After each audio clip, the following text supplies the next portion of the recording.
ഉച്ചയൂണ് കുശാലാവാൻ വേണ്ടിയിട്ടേ എനിക്ക് തോന്നി ഒരു ചമ്മന്തി അരച്ചായിരുന്നു. കുറേ നാളായി ചെമ്മീൻ കൂട്ടിയ ചമ്മന്തിയും ചെമ്മീൻ കൂട്ടിയ കറിയൊക്കെ കൂട്ടിയിട്ട് വേർത്ത് ഒഴുകുക കേട്ടോ.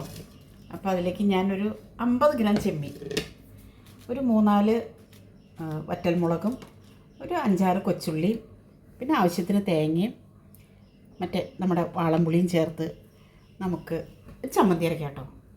അപ്പം ഞാൻ അതിലേക്കായിട്ട് ചെമ്മീനൊന്ന് വറുത്തെടുക്കട്ടെ. ചെമ്മീൻ ഞാനിത് പാക്കറ്റിൽ നിന്ന് മേടിച്ചിട്ട് നമുക്കിപ്പോൾ വിശ്വസിച്ച ഒരു കാര്യം മേടിക്കാൻ പറ്റില്ല എന്നുള്ളതെന്നാണ് ഞാൻ പറഞ്ഞില്ല. അപ്പം കഴുകി കളഞ്ഞതിനൊരു സ്റ്റീലിൻ്റെ പ്ലേറ്റിൽ ഞാനും ഉണങ്ങി അതിൻ്റെ കൂടെ കണ്ടോ വെയിലത്ത് വെച്ച് ഉണക്കിയെടുത്തതാണ്. അപ്പോൾ നമുക്ക് ചെമ്മീനൊന്ന് വറുത്ത് ചീഞ്ചട്ടി ചൂടായിട്ടോ. നമുക്ക് ചെമ്മീനൊന്ന്, ഇത് ഞാൻ ചെമ്മീൻ വെളിച്ചെണ്ണ ഒഴിക്കാതെ കേട്ടോ വറുക്കണേ. ഉള്ളിയും മുളകും വെളിച്ചെണ്ണയിൽ നമുക്ക് കുറച്ച് വെളിച്ചെണ്ണ ഒഴിച്ച് ചേർത്ത് മുളക് നന്നായിട്ടൊന്ന്, ചെമ്മീൻ കണ്ടോ നന്നായിട്ട് ഫ്രൈ. പാത്രം ചൂടായി, ചെമ്മീൻ ഞാൻ വറുത്ത് കോരിയിട്ടോ. നമുക്ക് വെളിച്ചെണ്ണ ഒഴിക്കാം, കുറച്ച് വെളിച്ചെണ്ണ മതി.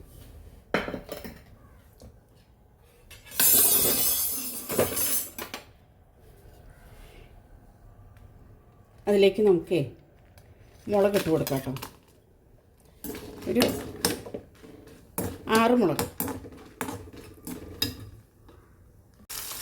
കൂടെ നമുക്ക് ഉള്ളിയും കൂടെ ഒന്ന് വറുക്കണ്ട, ഉള്ളി ശരിക്കും വറുക്കല്ല, ഒന്ന് ചൂടാക്കി ഉള്ളിയിലെ ആ വെള്ളം ഒന്ന് വെച്ചിട്ട് കോരിയെടുക്കാം.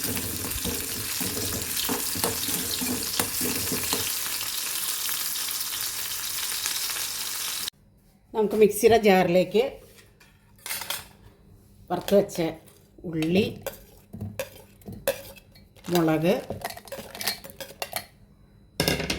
പിന്നെ നമ്മുടെ ചെമ്മീൻ, വാളംപുളി, ഒരു നെല്ലിക്കയോളം വാളംപുളി, പിന്നെ അല്പം തേങ്ങ, ഒരു മുറി തേങ്ങയുടെ 1/3 ഭാഗമാണ് എടുത്തത് കേട്ടോ.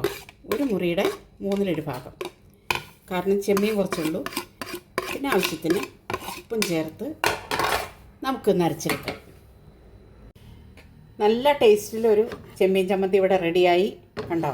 ഇതിനകത്തിപ്പോൾ ഞാൻ 5-6 കൊച്ചുള്ളിയും, ഒരു 3-4 വറ്റൽമുളകും, ഒരു അല്പം തേങ്ങയും, 50 ഗ്രാം ചെമ്മീനും, ഒരു നെല്ലിക്ക വലിപ്പത്തിലൊരു വാളംപുളിയും, അല്പം ഉപ്പും അല്പം കറിവേപ്പിലയും ചേർത്ത് സ്വാദിഷ്ടമായൊരു ചെമ്മീൻ ചമ്മന്തി കേട്ടോ. കണ്ടോ, ഞാനത് മിക്സിയിൽ അടിച്ചെടുത്തു. ഈ ചമ്മന്തി എല്ലാവരും ഒന്ന് ഉണ്ടാക്കി നോക്കുക. ചമ്മന്തി ഉണ്ടാക്കാൻ എല്ലാവർക്കും അറിയാം, പക്ഷേ ഒരു കറി ഇല്ലാത്തപ്പോൾ നമുക്കൊരു കറിയാണ് ഈ ചമ്മന്തി. എനിക്ക് കറി ഉണ്ട് കേട്ടോ. ഇനി ഒന്ന് പപ്പടം കാച്ചണം, പിന്നെ വൈകുന്നേരത്തേക്ക് എന്തെങ്കിലും ഉണ്ടാക്കണം. കറികൾ ഇരിപ്പുണ്ട്. അപ്പോൾ ഞാൻ എൻ്റെ വീഡിയോ ഇഷ്ടപ്പെട്ട എല്ലാവരും ഷെയർ ചെയ്യുക, ലൈക്ക് ചെയ്യുക, സബ്സ്ക്രൈബ് ചെയ്യുക. സബ്സ്ക്രൈബ് മാത്രം ചെയ്താൽ പോരാ, എൻ്റെ വീഡിയോ കണ്ട് ലൈക്ക് ചെയ്താൽ മാത്രമേ എൻ്റെ വീഡിയോയ്ക്ക് നോട്ടിഫിക്കേഷൻ നിങ്ങൾക്ക് കിട്ടുള്ളൂ. അപ്പോൾ ഞാൻ മറ്റൊരു വീഡിയോ ആയിട്ട് വരുന്നവരേക്കും എല്ലാവർക്കും ടാറ്റാ.